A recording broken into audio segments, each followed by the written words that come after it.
Assalamualaikum warahmatullahi wabarakatuh. Perkenalkan, nama saya Putri Syala Rahmadia dengan NIM 1121247 dari kelas MA22C2 Prodi Manajemen Fakultas Ekonomi dan Bisnis. Sebelumnya saya ucapkan terima kasih kepada Bapak Suryadi SEMM selaku dosen pengampu mata kuliah pengantar manajemen.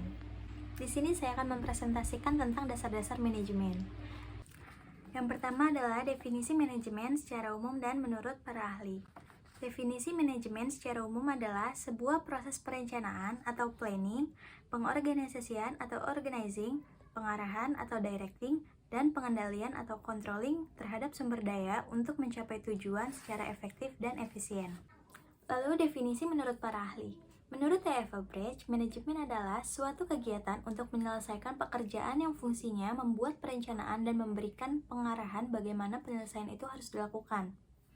Menurut R.C. Davis, manajemen adalah fungsi dari kepemimpinan eksekutif dimanapun juga. Menurut Stanley Vance, manajemen merupakan proses pengambilan keputusan dan pengendalian terhadap tindakan-tindakan yang dilakukan untuk mencapai tujuan yang telah ditetapkan sebelumnya. Menurut Mary Parker Follett, manajemen adalah seni mencapai sesuatu melalui orang lain. Menurut George Robert Terry, manajemen adalah suatu proses perencanaan, pengorganisasian, penggerakan, dan pengendalian yang ditetapkan untuk menetapkan dan mencapai tujuan dengan menggunakan sumber daya manusia dan sumber-sumber lainnya.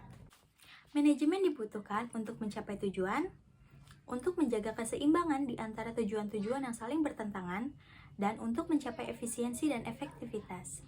Selanjutnya saya akan membahas tentang konsep-konsep manajemen.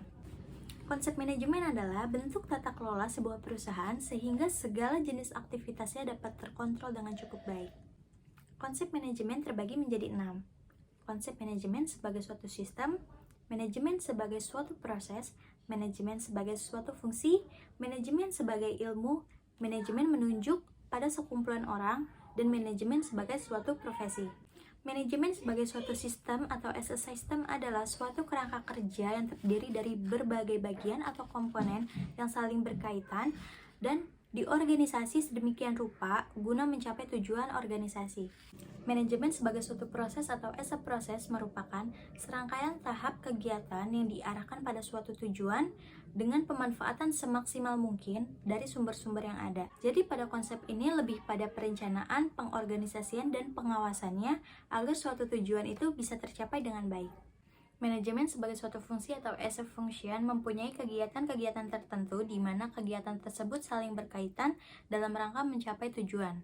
Manajemen sebagai suatu ilmu atau as a science adalah suatu ilmu yang bersifat interdisipliner dengan menggunakan bidang ilmu sosial lainnya, termasuk filsafat dan matematika. Manajemen menunjuk pada sekumpulan orang atau refers to group of people, bersifat kolektif, menunjukkan jabatan kepemimpinan dalam organisasi. Manajemen sebagai suatu profesi atau as a profession bermaksud untuk memajukan setiap pekerjaan supaya tiap personelnya berhasil mencapai kedudukan tertinggi untuk keahliannya sesuai dengan jabatan yang dipangkunya. Selanjutnya saya akan membahas fungsi manajemen secara umum, dan fungsi manajemen operasional.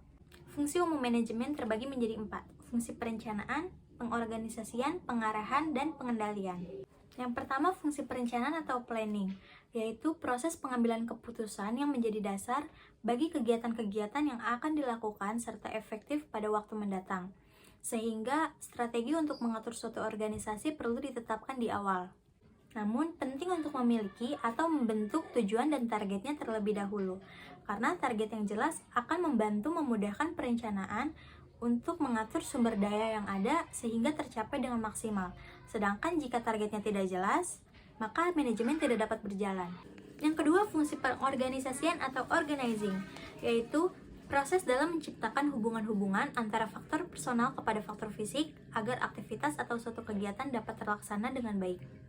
Sehingga fungsi ini menjelaskan bahwa manajemen dapat menghubungkan berbagai hal dan aspek, sekaligus menghubungkan antara sumber daya yang satu dengan yang lainnya dalam suatu organisasi untuk mencapai tujuan yang telah ditetapkan di awal. Yang ketiga, fungsi pengarahan atau directing, yang berfungsi dalam menstimulir tindakan-tindakan agar benar-benar bisa dilaksanakan. Lewat fungsi ini, manajemen dapat membantu mengarahkan suatu tindakan dari sekelompok orang atau tim di dalam suatu organisasi atau perusahaan supaya bisa melaksanakan hal-hal yang sudah direncanakan. Yang keempat, fungsi pengawasan atau controlling. Memiliki fungsi untuk mengawasi jalannya kegiatan di suatu perusahaan atau organisasi. Pengawasan ini penting dilakukan untuk mengetahui kinerja masing-masing karyawan dan memastikan setiap karyawan masih berada di satu jalur yang sama.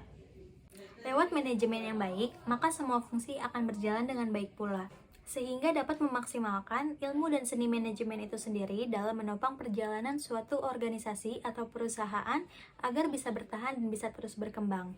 Fungsi operasional manajemen terbagi menjadi 5. Manajemen sumber daya manusia, manajemen pemasaran, manajemen operasi atau produksi, manajemen keuangan, dan manajemen informasi. Manajemen sumber daya manusia berfungsi untuk melakukan perencanaan sumber daya manusia, meliputi penerapan, perekrutan, pelatihan, pengembangan karir karyawan atau pegawai, serta melakukan inisiatif pengembangan terhadap organisasial suatu organisasi atau perusahaan. Manajemen pemasaran berfungsi untuk mengidentifikasi apa yang dibutuhkan oleh konsumen dan bagaimana pemenuhannya dapat diwujudkan. Manajemen operasi atau produksi merupakan proses yang melibatkan perencanaan, organisasi, arah, dan pelaksanaan kegiatan produksi dengan tujuan untuk menghasilkan barang dan jasa dengan kualitas yang tepat, jumlah yang tepat, pada waktu yang tepat, dan dengan biaya yang minimum untuk meningkatkan efisiensi. Manajemen keuangan merupakan segala aktivitas yang berhubungan dengan keputusan pengelolaan keuangan dan aset keuangan, dengan tujuan utamanya untuk mendapatkan keuntungan yang maksimal melalui sumber daya keuangan yang tersedia. Manajemen informasi merupakan pengelolaan sumber daya informasi dari sekumpulan data menjadi informasi yang berguna dan dapat dimanfaatkan oleh suatu lingkungan organisasi. Unsur-unsur manajemen terbagi menjadi 6. Manusia, uang, bahan, mesin, metode, dan pasar. Selanjutnya saya akan membahas tentang teori perkembangan manajemen. Jadi, ada 3 aliran pemikiran manajemen. Yang pertama, aliran klasik, terbagi menjadi manajemen ilmiah dan teori organisasi klasik. Yang kedua, aliran hubungan manusia atau neoklasik, dan yang ketiga, aliran manajemen modern. Yang pertama, teori organisasi klasik menurut Robert Owen pada tahun 1771 sampai 1858. Beliau menekankan pentingnya unsur manusia dalam kegiatan produksi akan berpengaruh terhadap produksi dan keuntungannya akan meningkat. Lalu investasi yang paling menguntungkan ada pada karyawan dan mengembangkan sejumlah prosedur kerja. Menurut Charles Babbage pada tahun 1792 sampai dengan 1971, beliau percaya bahwa prinsip-prinsip ilmiah dapat diterapkan untuk meningkatkan efisiensi produksi. Jadi, produktivitasnya akan naik dan biaya operasinya akan turun. Lalu beliau menganjurkan untuk tenaga kerja itu harus diberikan pelatihan dan keterampilan ataupun training. Manajemen ilmiah merupakan penerapan metode ilmiah pada studi, analisa, dan juga pemecahan masalah pada manajemen. Manajemen ilmiah juga merupakan seperangkat mekanisme atau teknik-teknik untuk meningkatkan efisiensi kerja. Tokoh-tokoh manajemen ilmiah diantaranya adalah Frederick Winslow Taylor, Frank and Lillian Gilbert, Henry L. Grant, and Harrington Emerson. Teori organisasi klasik. Menurut Henry Fayol pada tahun 1841 sampai dengan 1925, Fayol mengemukakan 14 prinsip manajemen yang sebagai berikut. 1. Pembagian kerja. 2. Wewenang untuk memberi perintah yang dipatuhi. 3. Disiplin. 4. Kesatuan perintah. 5. Kesatuan pengarahan operasi-operasi dalam organisasi. 6. Meletakkan kepentingan perseorangan di bawah kepentingan umum. 7. Balas jasa. 8. Adanya keseimbangan yang tepat antara sentralisasi dan desentralisasi. 9. Garis wewenang dan perintah yang jelas. 10. Bahan-bahan dan orang-orang harus ada pada waktu dan tempat yang tepat. 11. Kesamaan perilaku dalam organisasi. 12. Stabilitas staf organisasi. 13. Inisiatif. 14. Kesatuan adalah kekuatan.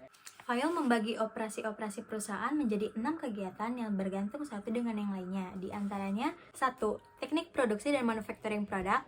2. Komersial pembelian bahan baku dan penjualan produk. 3. Keuangan atau finansial perolehan dan penggunaan modal. 4. Keamanan perlindungan karyawan dan kekayaan. 5. Akuntansi pelaporan dan pencatatan biaya, laba dan hutang, pembuatan neraca, dan pengumpulan data statistik. 6. Manajerial. James D. Mooney. Mooney mendefinisikan organisasi sebagai kelompok 2 orang atau lebih yang bergabung untuk tujuan tertentu. Menurut Mooney, untuk membuat organisasi perlu diperhatikan 4 kaidah dasar, yaitu koordinasi, prinsip skalar, prinsip fungsional, dan prinsip staff. Menurut Mary Parker Follett pada tahun 1868 sampai dengan 1933, konflik dibuat konstruktif dengan penggunaan proses integrasi di mana orang-orang yang terlibat mencari pemecahan bersama perbedaan-perbedaan di antara mereka. Suatu pola organisasi yang ideal di mana manajer mencapai koordinasi melalui komunikasi yang terkendali dengan para karyawan. Menurut Chester Ibrat pada tahun 1886 sampai dengan 1961 menyimpulkan bahwa organisasi sebagai sistem kegiatan yang diarahkan pada tujuan dan fungsi-fungsi utama manajemen adalah perumusan tujuan dan pengadaan sumber daya yang dibutuhkan untuk mencapai suatu tujuan. 2. Aliran manajemen manusiawi. Menurut Elton May pada tahun 1880 sampai dengan 1949 dan percobaan Hawthorne pada tahun 1927 sampai dengan 1932 menyimpulkan bahwa penekanan terhadap pendekatan sosial untuk meningkatkan produktivitas. Lalu, pentingnya perhatian kepada karyawan akan membuat keuntungan. Dan pentingnya perhatian terhadap karyawan secara individual. 3. Aliran manajemen modern. Prinsip-prinsip dasar perilaku organisasi. Manajemen tidak dapat dipandang sebagai suatu proses teknis secara ketat, meliputi peranan, prosedur, dan prinsip. Manajemen harus sistematik, dan pendekatan digunakan harus dengan pertimbangan secara hati-hati. Organisasi sebagai suatu keseluruhan dan pendekatan manajer individual untuk pengawasan harus sesuai dengan situasi. Pendekatan motivasional yang menghasilkan komitmen pekerja terhadap tujuan organisasi sangat dibutuhkan. Kesimpulannya, manajemen klasik menekankan tentang produksi sebanyak mungkin. Manajemen ilmiah tentang penerapan metode ilmiah, efisiensi, dan produktivitas. Teori organisasi klasik membahas tentang struktur organisasi, pembagian kerja, koordinasi, dan komunikasi. Hubungan manusiawi menyimpulkan bahwa teori organisasi klasik tidak sepenuhnya menghasilkan efisiensi produksi dan keharmonisan kerja, dan membahas tentang perilaku manusia. Manajemen modern membahas tentang perilaku organisasi dan kuantitatif. Sekian presentasi dari saya. Semoga video saya bermanfaat bagi teman-teman semua. Wassalamualaikum warahmatullahi wabarakatuh.